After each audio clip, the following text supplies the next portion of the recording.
Bueno, saludos, bienvenidos a otra sesión del apoderamiento del Ulises. Este es un grupo de trabajo, somos unos boricuas que estamos fascinados, encantados con la posibilidad de adentrarnos, entender, apoderarnos, facilitar el entendimiento de esta gran obra que todos sabemos es el inicio de la novela moderna, del modernismo, pero que a la misma vez es retante porque obviamente mucha intertextualidad, requiere trabajo en equipo. Y hoy en día tenemos unas herramientas extraordinarias, que es parte de la encomienda que tiene el grupo boricua del apoderamiento de Ulises. Dejarles saber que si ustedes cogen estas herramientas multimedia, escuchan a los actores irlandeses, escuchan las conferencias con subtítulos en español de los grandes profesores como el doctor Hofferman de Dartmouth, pues obviamente leen bilingüemente inglés y en español la obra, poco a poco se empieza a abrir y es un estudio para toda una vida. El Ulises no es un libro que usted empieza a leerlo y después lo deja, sino que poco a poco lo va haciendo suyo, se va apoderando. Hoy le damos continuidad a lo que empezamos la semana previa.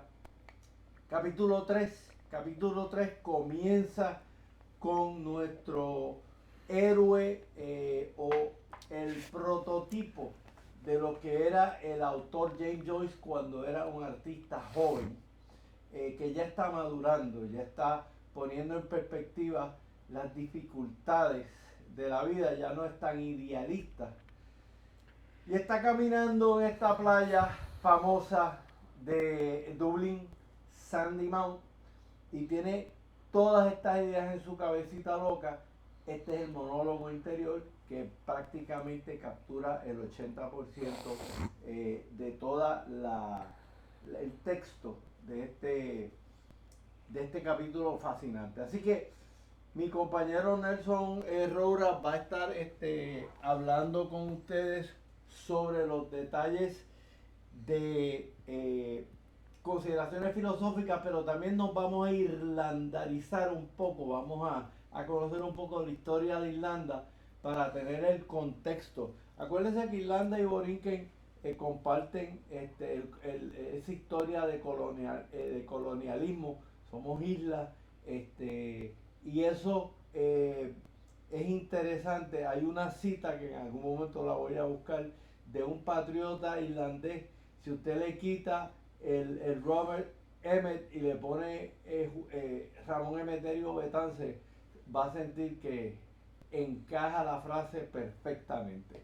Así que nuestra intención en este capítulo, que tiene que ver con cambio, y tiene que ver con cambio porque ese dios del mal, acuérdense que esta es una obra que hace un paralelismo con la Odisea de Homero. Y esto no es ni un capítulo de la Odisea, esto es algo que se cuenta, ¿no? En el proceso de saber el hijo de Odiseo. ¿Dónde está el viejo? Pues toca puerta primero con Néstor, el rey Néstor, y después va a donde Menelao, de Esparta, el esposo de Helena de Troya, la famosa Helena que formó toda la burundanga y la pelea. Y ahí le dice, mira, tienes que agarrar al dios Proteo, que es un dios del mal, que cambia su forma continuamente. Tiene acceso al conocimiento, pero se lo muerde. No quiere compartirlo.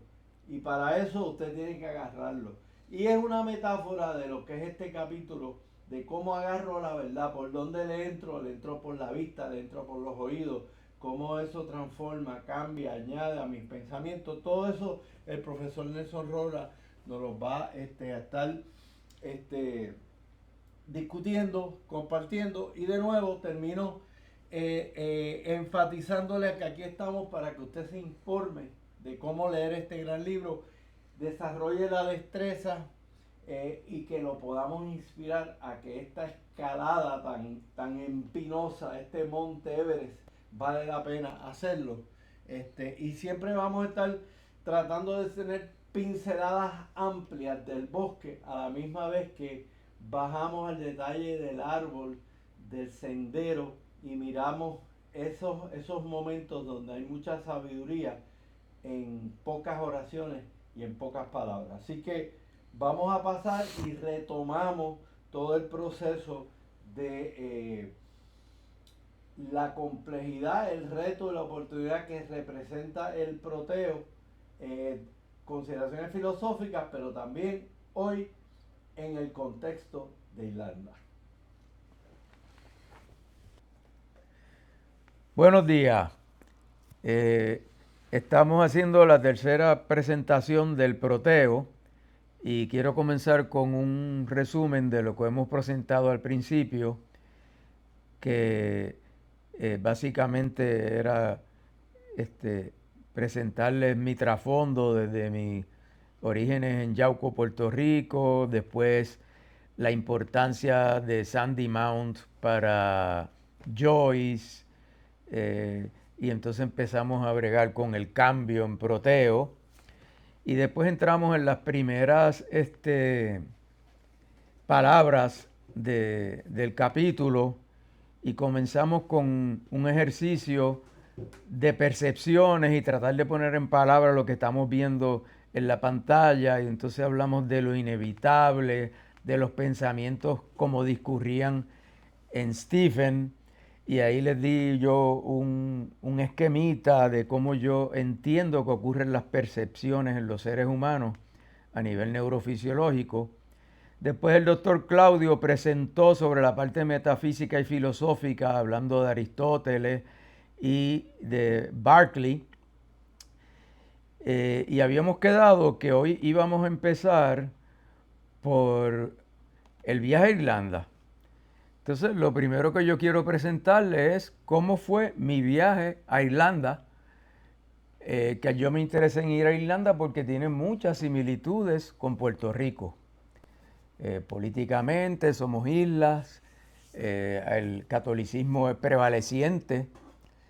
Así que yo me interesé en llevar a mi familia a Irlanda, y no habían excursiones para Irlanda del Norte, que era donde primero yo quería llegar. Así que yo desde Escocia cogí un ferry y me fui para Irlanda del Norte, a Belfast. Estuve con la familia ahí, lo que vimos fueron flores, la guerra civil de ahí no nos impactó, no nos afectó. Cogimos un tren y llegamos a Dublín, donde empecé a tener unos estímulos intelectuales, y entre otras cosas, pues fui al museo de los escritores irlandeses.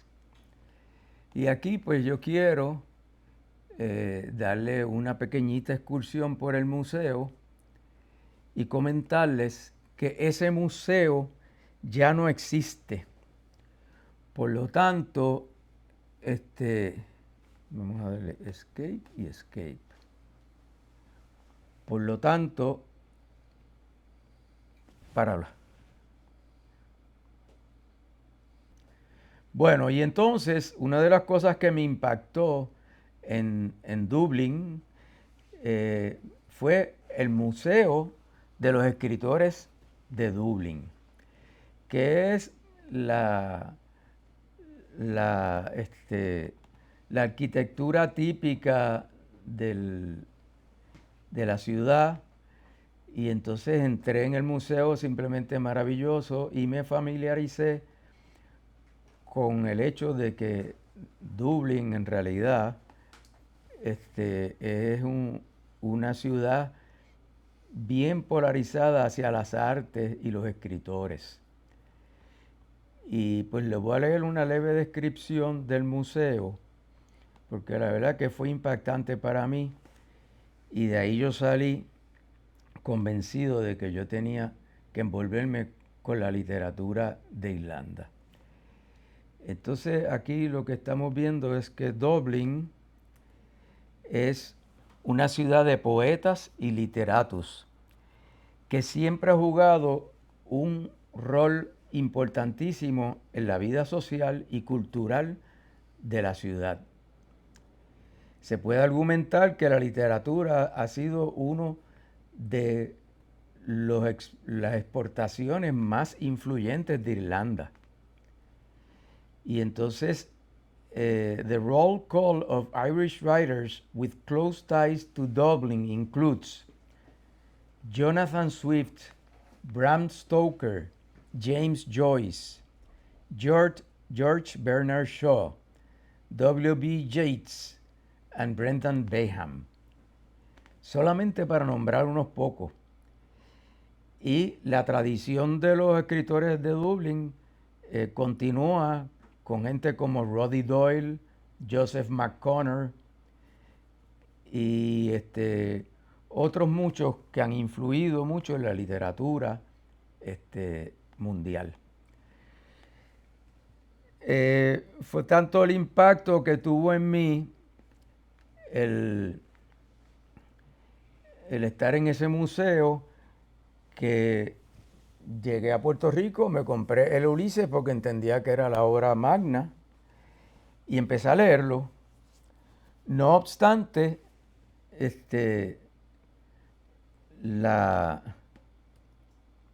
ahora no me están saliendo los notes.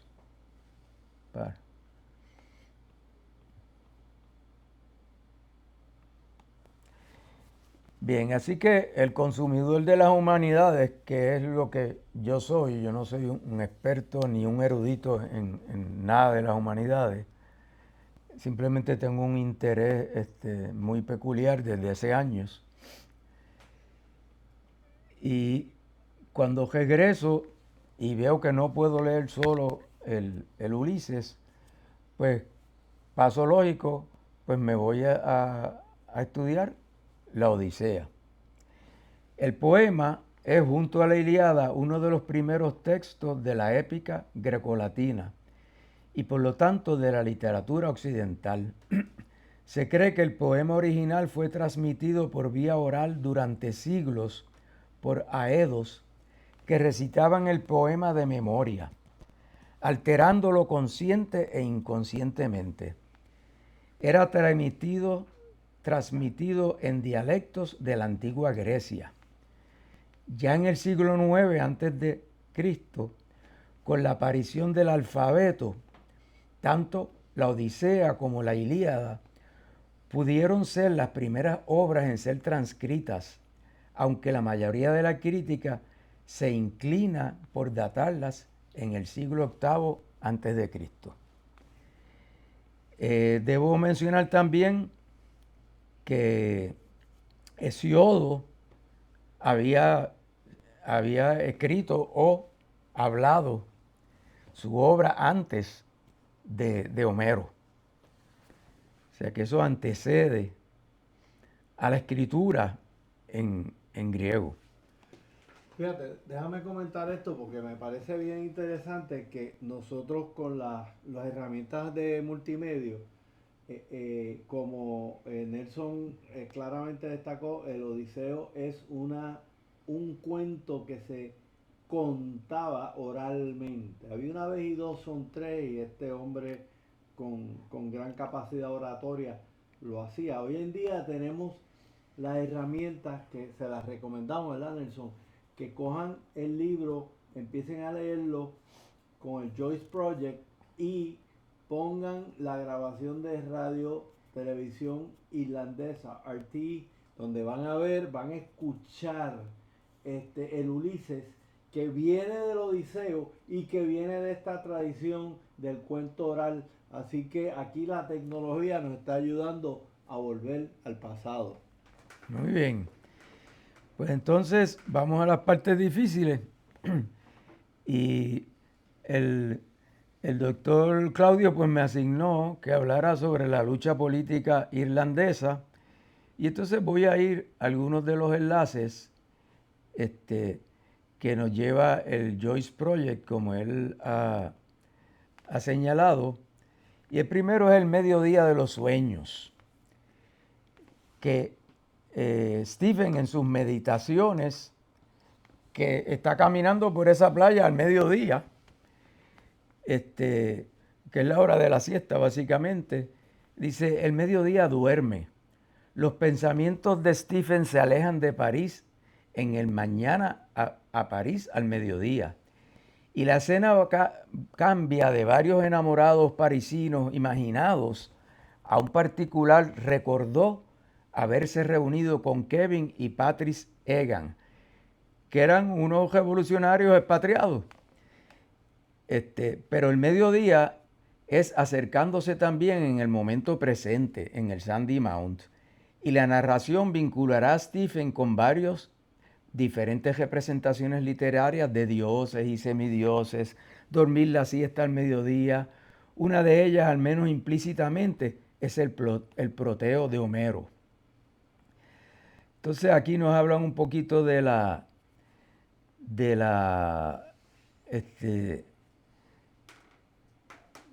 Odisea, pero quiero pasar a la parte del Proteo. Esteban se acuesta en las rocas bordeando la arena y piensa en Kevin Egan, asintiendo con la cabeza por su siesta, sueño sabático, el Vivid Deus, elegant Valde Bona. Egan, durmiendo una siesta el domingo, recuerda al dios judeocristiano que descansa después de sus trabajos. Stephen entonces piensa en la hora del pan, la fauna del mediodía. También se decía que el dios griego de la fertilidad, Pan, el poeta francés Stéphane Mallarmé, compuso una famosa obra sobre un fauno que despertó de un sueño erótico en el après-midi, después del mediodía. Y aquí pues es prudente ir al enlace con la melodía del sueño del fauno, que vamos a esperar que se vaya el anuncio.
Puedo sacarle ahí. Kevin Egan es el avatar ficticio de Joyce para Joseph Casey, un feniano que estuvo involucrado en las acciones revolucionarias de la década de 1860. Egan ahora vive tranquilamente en París trabajando como tipógrafo, bebiendo absenta y liando cigarrillos de pólvora, cuyos jirones de tabaco evocan los materiales incendiarios de Clerkenwell, mecha de bomba. Tanto Esteban Proteo como en El Ciudadano, como en Cíclope, recuerda haberlo conocido allí. El absenta, aquí hay un enlace a un tipo de bebida que hay en Irlanda, que si ustedes van leyéndolo en el James Joyce Project, pueden accesar a los enlaces, entonces aclaran qué es lo que quiere decir la absenta, cuáles son los tipos de bebida en Irlanda, se van familiarizando con mucho más cosas de Irlanda. Y podemos ir con la musiquita aquí para que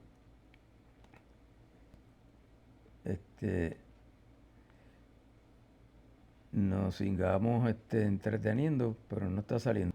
Muy bien, estábamos hablando de Kevin Egan, que es un avatar ficticio, y esto que vemos aquí del Clerkenwell es una cárcel donde los los revolucionarios irlandeses en un momento dado trataron de volarla con bombas para poder sacar a algunos revolucionarios irlandeses que estaban en esa cárcel. Claro, una cárcel dirigida por los ingleses. Entonces él sigue aludiendo a áreas donde el sueño, ese es el movimiento de Kevin Egan que hice, asintiendo con la cabeza para su siesta, el sueño del sábado. Y son áreas interesantes que si van desde los enlaces allá, pues van a aclarar muchas de las cosas que simplemente uno no entiende la primera vez que lee el Ulises. Importante también destacar, ya hablamos de las bebidas irlandesas, de los cigarrillos que en la mente de Steven hace Kevin Egan con pólvora de las bombas. Y alude a las invasiones, las múltiples invasiones que ha habido en Inglaterra, en Irlanda a través del tiempo. Sí que él mira hacia el mar en Proteo. Esteban lanza sus pensamientos 11 siglos atrás, a la época de las primeras invasiones vikingas de Irlanda. Las galeras de los Lochlanns corrieron aquí a la playa en busca de presas, sus proas de pico ensangrentado cabalgando bajo sobre una ola de peltre fundido. Lochland, tierra de los lochs, es decir, los fiordos de Noruega, es un nombre gálico conservado hasta el día de hoy tanto en Irlanda como en Escocia. Se refiere a los primeros invasores vikingos y colonos de Irlanda en la última década del siglo VIII y las primeras décadas del IX siglo. En casi el mismo tiempo, otros invasores de los que hoy es Dinamarca comenzó a colonizar Gran Bretaña. Y en el 853 estos nuevos escandinavos llegaron a Irlanda. Steven piensa en ellos en el siguiente aliento: vikingos daneses, torcs de tomahawks, brillan en sus pechos cuando Malaquías, que era un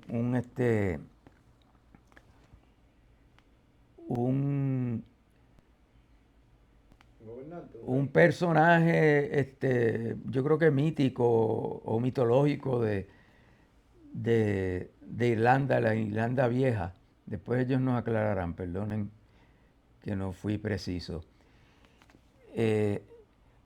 Los invasores poseían los buques de guerra más formidables de ese tiempo.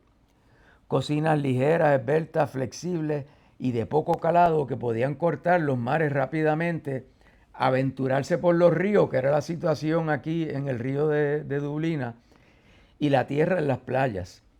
Como señala Gifford, los daneses también tenían metal, chalecos antibalas, cotas de malla y cascos con viseras, que los gálicos no pudieron igualar. Especula que los torches de tomahawks brillan en sus pechos, se refiere a un dispositivo de hachas de batalla invertidas que los daneses llevaban a menudo encima de sus abrigos de malla. Pues aquí ellos le presentan también una genealogía de las invasiones previo que llegaran los ingleses y las embarcaciones estas que ellos utilizaban. Así que esta es la estrategia que yo voy usando según lo voy leyendo para entenderlo mejor. Y también habla de las épocas de las grandes hambres, en donde yo creo que fue más de una ocasión, las hambrunas, las plagas, las matanzas, en donde ciudadanos de Irlanda tuvieron que abandonar el país y en un momento dado pues hablan de unas ballenas que llegaron a la playa en un invierno inusualmente frío, 1338, que permitió a los dublineses para jugar en el río Liffey congelado.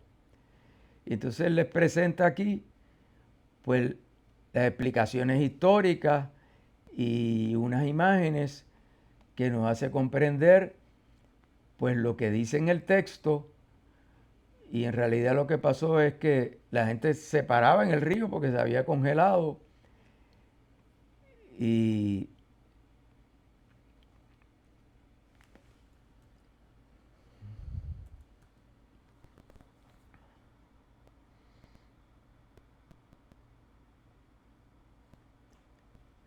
como él menciona en el texto, él no está orgulloso de que sus compatriotas fueran, pues, como una manada a cortar esas ballenas para tener que comer porque pasaban hambre. Y yo creo que es apropiado ir a una cronología de, de Irlanda, porque los primeros habitantes de Irlanda llegaron 7500 años antes de Cristo. Para el 250 antes de Cristo llegaron los celtas. Para el 493 después de Cristo, pues ya estaban ahí, ya habían ido los romanos, y entonces es que Saint Patrick pues fallece en el 493 después de Cristo. Y estos son detalles yo creo que bien importantes para comprender mejor a Irlanda. En el 795 fue que llegaron los barcos vikingos, y en el 1169 fueron que llegaron los primeros ingleses y galeses. Cabe destacar que en el 1066 fue la invasión de Inglaterra por los normandos, ¿no? Y que fue la batalla de Hastings. Así que un siglo después, pues ya ellos se estaban metiendo en Irlanda. En el 1603, 5 siglos después, ocurre la derrota del último jefe gálico, O'Neill de Ulster. ¿Qué es Ulster? Ulster son los 6 condados del norte que en la independencia de Irlanda no se unieron a la independencia y que todavía son colonias de Inglaterra. Oliver Cromwell gobierna Irlanda en el 1649, después vino Guillermo de Orange. En el 1798 fracasa la sublevación republicana de los irlandeses unidos. En 1829 se aprueba la emancipación católica, y es que viene Daniel O'Connell, que es otro de los que Joyce menciona. En el 1845 es la gran hambruna, que se prolonga por 4 años y en la que mueren 1 millón de irlandeses. Y acuérdense que esas hambrunas estaban magnificadas por la cuestión colonial y que los británicos pues los tenía básicamente estrangulados. Ni siquiera los irlandeses pudieran vivir en Dublín, porque Irish Town, que es una de las áreas donde termina el proteo, estaba fuera de las murallas de la ciudad. O sea que los irlandeses tenían poco acceso a la ciudad de los británicos. En 1858 se funda la Hermandad Republicana Irlandesa, y en el 867 fracasa la rebelión feniana. En el 1905, en el siglo XX, se funda el Sinn Féin por Arthur Griffith. En 1916 fracasa otra insurrección, pero en 1918 hay unas elecciones y gana el Sinn Féin, que es el partido de los revolucionarios. La guerra de la independencia entre el IRA y el ejército ocurre de 1919 al 21, que es más o menos la época en que se publica el libro. Y en el 20 se publica la ley del gobierno de Irlanda, que divide la isla en 2 entidades autónomas: Irlanda del Norte, Irlanda del Sur, que todavía está así, aunque ha habido unos cambios que van a ver más adelante. En el 1922 se firma el tratado que pone fin a la guerra de independencia. Y acto seguido hay una guerra civil en Irlanda. Es interesante comentar que hay una película de Michael Collins que hizo Liam Neeson, que es buenísima. Ajá. Y que en algún momento pues vamos a bueno. ver esa recreación de esa lucha, ¿verdad? Porque como van a mencionar ahora, el Eamon de Valera pues fue un líder que duró mucho tiempo, así que, pero Michael Collins pues fue un patriota importante que obviamente murió en el proceso Sí. de la guerra entre ellos mismos. Sí. Muy bien. Entonces en el 48 es que se programa la República. Y después vino el Domingo Sangriento, donde el ejército británico mata a 14 personas, irlandesas por supuesto. Entonces hay un detalle aquí que en el 1983 Gary Adams es elegido miembro del Parlamento británico. Distinto a Puerto Rico, Irlanda, y estoy refiriendo más a Irlanda del Norte, que es la colonia, en el Parlamento londinense tiene tanto voz como voto. Sin embargo, el Parlamento de ellos casi no opera. Por lo menos era así en la época en que yo fui, que fue en los 90. Ya Marilyn nos aclarará cuál es la situación actual. Pero, y ocurre otra cosa. Los irlandeses, los británicos, no solamente colonizaron a Irlanda, sino que cuando la separa en dos, y desde antes, promovía la emigración de presbíteros o presbiterianos escoceses a Irlanda del Norte. Y ahí fue que se cambió la proporción de católicos a protestantes, que hoy día es más o menos mitad y mitad, y por eso ocurre esa guerra civil en la parte norte. Pero en el 98 hay un acuerdo del Viernes Santo donde todos los partidos norirlandeses pues tratan de hacer una coalición y surge el primer gobierno autónomo de Irlanda del Norte. Entonces, en un time reciente, yo encontré esta noticia y un artículo que se los envié por WhatsApp a ustedes, donde ya en el 22 el Sinn Féin aumenta en la elección suficiente como para superar los votos al DUP. O sea que Michael O'Neill del Sinn Féin se denomina o se autodenomina como la primera ministro para todos. Michelle O'Neill. Como la primera ministro para todos. ¿Para todos qué? Para todos norirlandeses, católicos y protestantes. O sea que hay un movimiento unificante. Ese articulito está lo más bueno porque nos pone en perspectiva de lo que está ocurriendo hoy día. Así que yo creo que esto nos añade un poquito en términos de la comprensión de lo que pasa en Inglaterra, porque ahora vamos a pasar a la película de un erudito, que es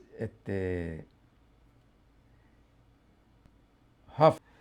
Muy bien, entonces vamos a dejar que el doctor Hefferman, que es un erudito en Joyce, nos haga la presentación del capítulo y que lo tenemos con subtítulos en español y yo creo que nos facilita mucho la comprensión y la futura lectura del capítulo.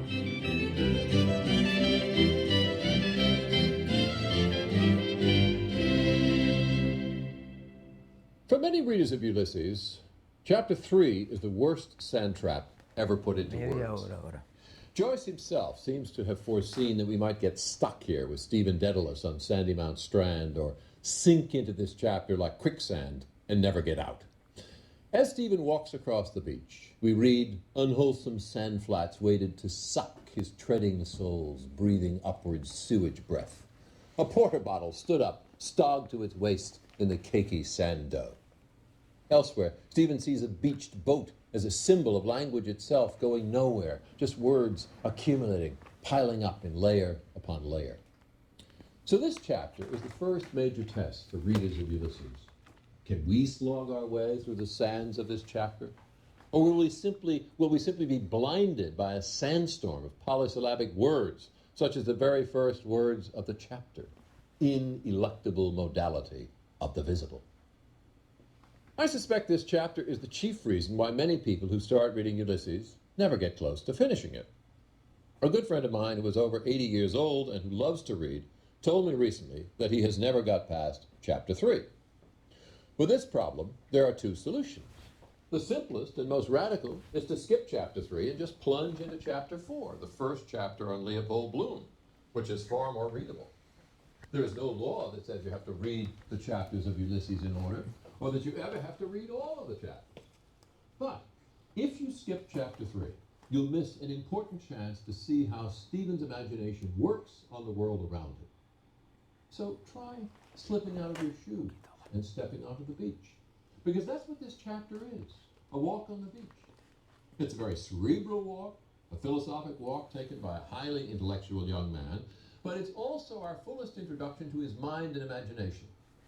And it shows us his imagination at work on all kinds of things, ranging from midwives to minnows, from dogs to deadbeat uncles, from old revolutionaries to bloated corpses. So don't be shy. Take off those shoes. Get your feet in the sand. Come along with me in the track of Stephen. Let's start by getting our bearings, our physical bearings, to see where we are in time and space. In chapters 1 and 2, Stephen takes his breakfast at the Martello Tower with Haynes and Mulligan. And then he teaches his class at a private school for boys in Dalkey, a village on the coast a little way southeast of the tower. Because this is Thursday, school runs for just the morning. And since the boys play field hockey at 10 o'clock, he's all done teaching then. Nice short day. After getting his monthly pay and some cockeyed lessons from Deasy, he leaves about 10:30. Between the end of chapter 2 and the beginning of chapter 3, he evidently travels 6 miles by tram, but the new electric streetcar, that is, from Dalkey up the coast to Sandymount Strand, which is very near the center of Dublin. So it's now just after 11 o'clock as Stephen takes his meditative walk along the beach.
The world of Stephen's mind.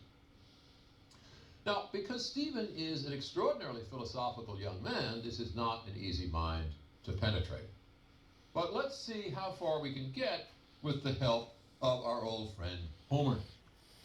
You remember that Stephen corresponds to Homer's Telemachus, the young man who leaves his home on the island of Ithaca and goes out looking for news of Ulysses, his long-absent father. Seeking news from his father's old buddies in the Trojan War, Telemachus goes first to Pylos on the Greek mainland, where he meets the wise old Nestor. Nestor sends him on to see Menelaus, who is now in Sparta with his wife Helen. Menelaus is king of Sparta.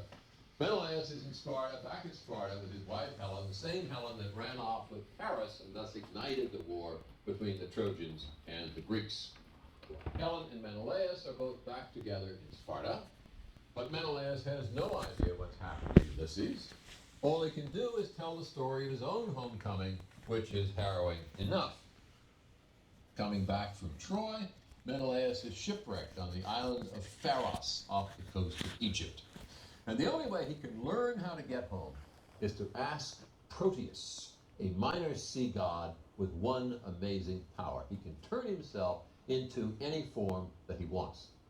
To get him to talk, Menelaus and his men have to seize Proteus and hold him until he changes himself into every other form known on Earth and then returns to his original form. Only then does Proteus tell Menelaus how to get home. Now, we need to know all this about Proteus because Proteus is the Homeric title of chapter 3. In Homer's Odyssey, Telemachus never meets Proteus. He just hears about Proteus from Menelaus. But Proteus, nonetheless, becomes the name of an episode in this novel. So here we see further how Joyce overhauls the structure of Homer's epic, where many of the episodes are stories within stories, stories told by Homer's own characters with lots of flashbacks. Here I am in Sparta, let me tell you how I got here. That's the sort of thing that a Homeric character says. But as Hugh Kenner observes, Joyce rearranges Homer's episodes to put them in chronological order, without flashbacks. Also, instead of telling stories about what has happened to them, Joyce's characters have present tense adventures in particular places. The Martello Tower in chapter 1, the Dalkey School in chapter 2, Sandymount Strand in chapter 3. But Joyce's remaking of Homer doesn't stop with his rearrangement of the episodes. For in this chapter called Proteus, Joyce seems to be inventing an episode. Homer's Telemachus never saw Proteus, the great shapeshifter. He just heard about Proteus from Menelaus. So why does Joyce suggest that Stephen has an adventure of his own with Proteus? One answer to this question comes to us from a critic named James Maddox. Maddox suggests that in this chapter called Proteus, Joyce turns Stephen from Telemachus into Menelaus in order to dramatize the struggle to perceive unity beneath multiplicity. Dramatize the struggle to perceive unity beneath multiplicity. This is the key to the chapter. The theme of the chapter is metamorphosis, transformation, shape-shifting, scene-changing, the variety and multiplicity of forms and shapes that just one being can assume.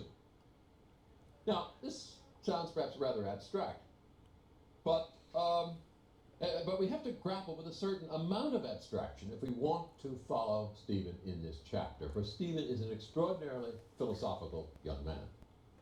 But as a writer in the making, Stephen has a budding gift for linking huge philosophic abstractions to very specific, tangible, commonplace things. And never forget, no matter how abstract or philosophical this novel seems to get, it's telling the story of ordinary things and ordinary experiences, the kind of things that can happen to us on just about any day of the week. So I want to consider now just what Stephen makes of a dog that he sees racing across the sand. The dog belongs to a gypsy couple.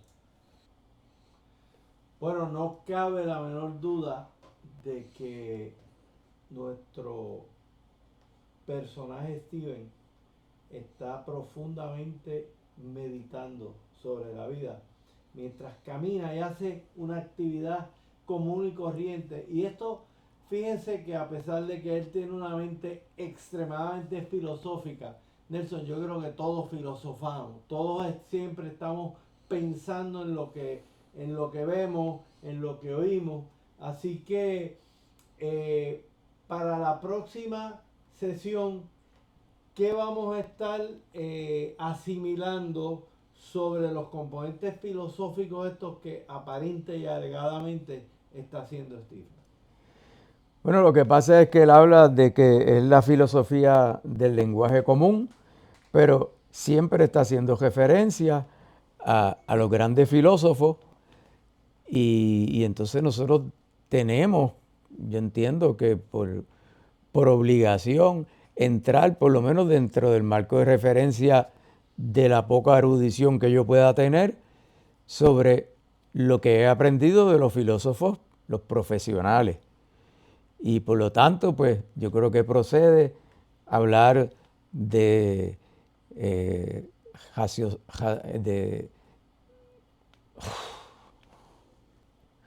yo creo que estamos, o yo me siento que estoy en la obligación de entrar de una manera laica, que es lo que yo soy, para entender de qué se alimenta el entendimiento, de lo empírico, de lo racional, de lo intuitivo, de lo volitivo, hablar sobre lo cognitivo, las capacidades de las categorías del conocimiento, la cosa en sí, lo trascendental, y entrar en métodos del aprendizaje, porque se trata de captar, de aprender.